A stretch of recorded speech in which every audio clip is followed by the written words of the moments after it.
you are wasting the most powerful energy you have, and you don't even realize it.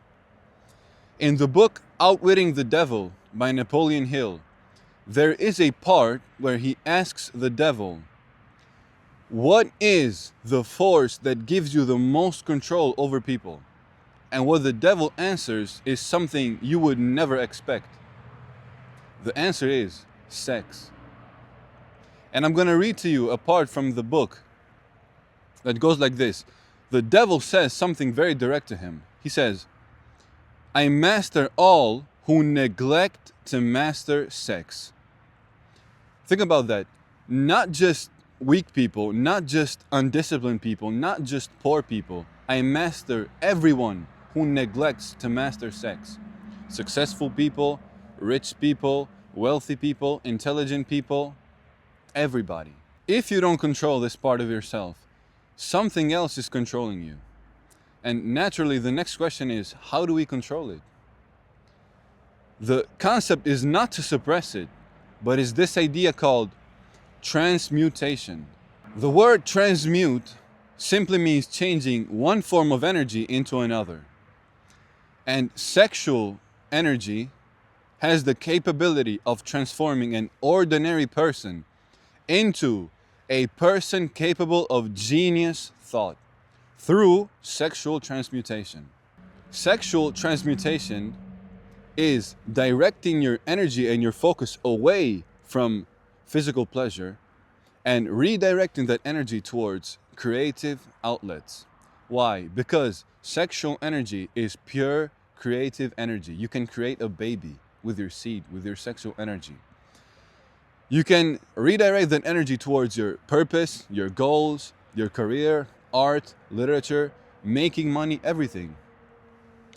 But very careful, if you do not redirect that energy towards a creative outlet, it will find otherworldly outlets, just like spilling your seed. That energy has to be transmuted. Now, going back to the book Outwitting the Devil, I'm going to read to you something very important. He says, the devil says, sex is one of the greatest of all forces, and also one of the most dangerous. Then he makes crazy claims. If a man learned to control and redirect this energy, he would never know poverty. Now listen to what happens when you do not control this energy. This part is important. The greatest damage is that it depletes the source of a man's greatest driving force. It wastes his creative energy. Not only that, it depletes your magnetic energy, which is the source of an attractive, pleasing personality. It removes the sparkle from one's eyes. It sets up discord in the tone of one's voice. It destroys your enthusiasm, subdues your ambition, and leads to the habit of drifting on all subjects. And you gotta be careful, because drifting is dangerous because it's not obvious. It's not like instant destruction. It's slow, it creeps in. You lose direction, you lose focus, you lose discipline. You stop acting with intent. And that's how you slowly lose control. And in the book, Napoleon Hill compares it to something extreme. He says, there is no difference between overindulgence in sex or narcotics and liquor, so drugs, because those are both two things that put you in a state where you're easier to control. Now, let's get into the benefits of transmuting your sexual energy. When you control this energy, everything changes. Because you must realize sexual emotion or sexual energy, sexual thought is, if not the strongest, one of the strongest stimulants of your mind. This is important to understand because now transforming this energy can lift you to the level of a genius.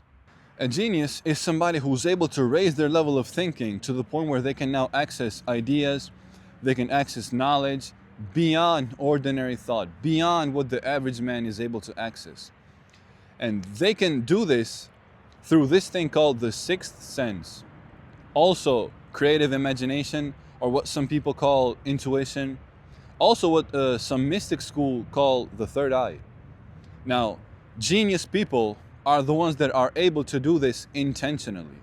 Now, this ability comes easier when the mind is operating at a higher level of stimulation rather than normal thought. Why stimulation? Because when the mind is stimulated highly, it can access ideas, it can access knowledge and information it wasn't able to before at an ordinary level of stimulation.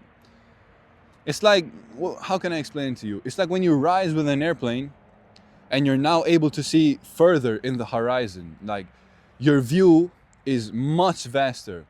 This is what happens when you raise your level of thinking through stimulating your mind. You are now able to access certain ideas, access certain information in the universe you weren't able to before at a normal level of thinking. Now, you can develop this ability, of course, through practice. Just like many great artists, many great thinkers, many great poets, writers, they are great because they have learned to trust their inner ideas that come through their imagination. And this is real important. They usually come as sudden insights, like sudden ideas. You know that light bulb that pops up, bling?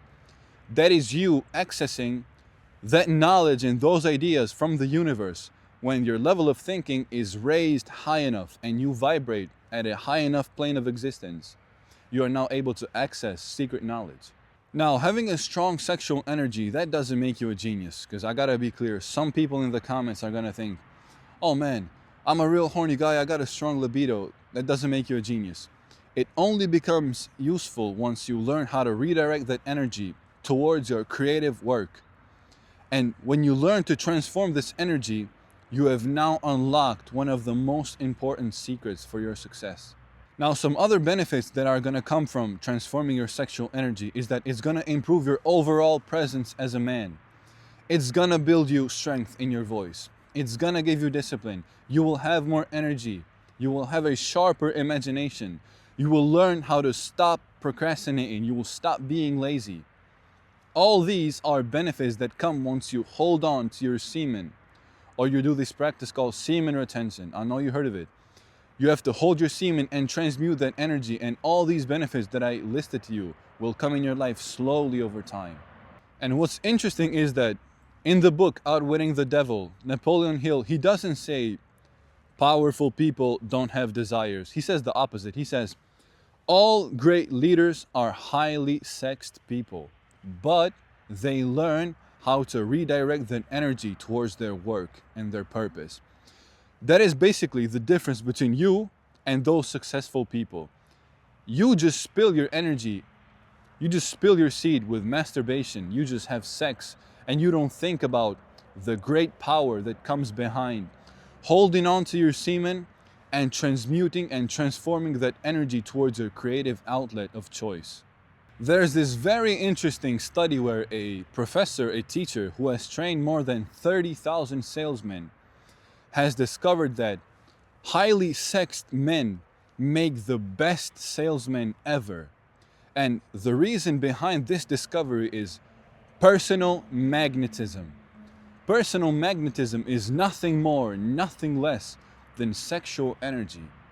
Now, a good sales manager, when hiring salesmen, looks for enthusiasm. And usually people that lack strong sexual energy lack enthusiasm. And enthusiasm is crucial no matter what you're selling in sales. Great salesmen become masters at selling because they're able to transform their sexual energy into sales enthusiasm. Now, whether they realize this or they don't, this is the core of what sexual transmutation really is. A man who's able to take his mind away from sexual thoughts and direct it to his work or his purpose with the same energy and determination, you have now learned the art of sexual transmutation. I want to make this one thing very clear to you. It's not about having less desires. It's not about having less sexual energy. It's about having more of it and not wasting it. Your desires are just like hunger. They are normal and present in every human. You cannot suppress them. Trying to eliminate your desires and your sexual urges is like trying to stop a river from flowing. It's impossible. It's just going to find another way out, which is usually worse. So what do? The key is to embrace it and respect it, because that's the same energy that is connected to your ideas, connected to your creativity. It's your opportunity to build something in your life once you learn to redirect the energy towards your purpose. So when you look at all of this, it's not really about sex. It's about control. The same force that can drain you, it's the same force that can build you up, build your focus up, drive your whole life. That's why we go back to the quote in Outwitting the Devil, where the devil says, "I master all who neglect to master sex." Now, my question to you is, are you controlling it, or is it controlling you?